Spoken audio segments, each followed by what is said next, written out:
హెచ్చించుకోవాలి, నిన్ను నువ్వు సంధాయించుకోవాలి, నిన్ను నువ్వు డిఫెండ్ చేసుకోవాలి. లోకం చెప్తుంటే దేవుడు ఏమంటున్నాడు తెలుసా ఆయన వాక్యంలో? ఒకరి తప్పుని క్షమించుట వారికి ఘనతనిచ్చునంట. ఈరోజు మీరు ఘనపరచబడాలా, ఈరోజు మీరు హెచ్చించబడాలా, ఈరోజు మిమ్మల్ని అందరూ రికగ్నైజ్ చేసి అంత అంటే అందరు కాదండి, మీ కుటుంబంలో ఆశీర్వాదకరంగా మారాలి అని అంటే మొదటికి ఏం చేయాలంటే ఒకరి తప్పుని క్షమిస్తే అది మనకి ఘనత అంటండి. స్పష్టంగా చెప్తున్నాడు, లోకమంతా అదే చెప్తుంది.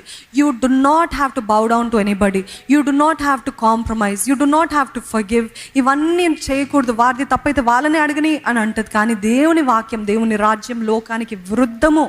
అక్క నుండి ఆ రోజు అది చేస్తాడు చెప్పు, ఆ రోజు అట్లా మాట్లాడింది చెప్పు, ఆ రోజు ఇంత మాట అన్నాడు చెప్పు, ఆ రోజు ఎటువంటి క్రియ చేస్తాడు చెప్పు అని ప్రోత్సహిస్తూ ఉంటాడు అనమాట. ఫైట్ చేయి, ఆర్గ్యూ చేయి, పోరాడు, వివాదం పెట్టుకో, వాదం చేయి, నువ్వు కరెక్ట్ అని చూపి అని అపవాది అని చెప్తా ఉంటే అసలు పట్టించుకున్నట్టు ఆహా అని వినండి, కానీ ఏది కూడా హృదయంలోకి తీసుకోకండి. చూడండి, పరిపక్వత లేని వారు క్షమాపణ కోరలేరు.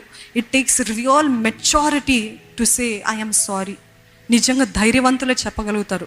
చాలా లోకం అంటది నువ్వు చాలా బలహీనుడివి, why are you saying sorry, ఎందుకు సారీ చెప్తున్నావు అని లోకం అంటది. కానీ నిజంగా బలవంతులు ఎవరు తెలుసా అని, మొదటిగా పోయి నన్ను క్షమించు, ఐ యామ్ సారీ, నేను తప్పు చేస్తాను, నేను తప్పుగా ప్రవర్తించాను అని చెప్పిన వారే బలవంతులు. ఎవరైతే సమాధాన పరుస్తారో వారు దేవుని కుమారులు అనబడతారు. ఏది మిగలదు, చివరికి అడుగంటిపోయిన స్థితిలో, చాతగాని స్థితిలో, అందరూ హేళన చేసే స్థితిలో ఎందుకు వచ్చాము అని అంటే కుటుంబంలో ఐక్యత లేదు, కలహాలు తెచ్చే దురాత్మకి చోటిచ్చాము. కాబట్టి ఎంతగా ఉంటే, ఐక్యతతో ఉంటే ఎంత మేలు, ఎంత మనోహరము. ఎక్కలుగా సాధించలేకపోయారు.